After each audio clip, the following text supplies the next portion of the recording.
চলো আজকে তোমাদের সঙ্গে আমি শেয়ার করতে চলেছি বরের টাকা ছেড়ে বিশাল মার্কেট থেকে কি কি শপিং করেছি।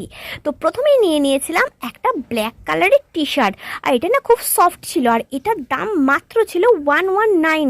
হ্যাঁ, তোমরা বিশ্বাস করতে পারছো? আর এতে না খুব সুন্দর একটা ভাইবস লেখা ছিল, look for something positive in each day, যেটা আমার খুব পছন্দ হয়েছে। আর নিয়েছিলাম বরের জন্য আর একটা সেম টি শার্ট, যেটার দাম ছিল মাত্র 99, আর ওতেও সুন্দর একটা লেখা ছিল। আসলে দুজনে টুইনিং করার জন্যই দুটো টি শার্ট নেওয়া হয়েছিল।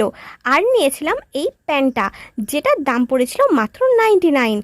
আর এইটা তো সব থেকে আকর্ষণীয় জিনিস, আমার ওয়ান পিস, যেটার দাম অনেকটাই নিয়েছিল, আর তার জন্য বরের সঙ্গে ঝগড়াই হয়ে গিয়েছিল। ওটা নিয়েছিল প্রায় 600 টাকা। অনেকদিন ধরেই ফ্রিজে পড়েছিল। তো চলো দেখা যাক কেটে কেমন আছে, ভালো আছে কি খারাপ আছে। আমার তো মনে হচ্ছে এর অবস্থা প্রায় খারাপ। যাই হোক, আমি এখন পচাগলা আইসক্রিম খাই, আর তোমরা আমার চ্যানেলটা সাবস্ক্রাইব করো।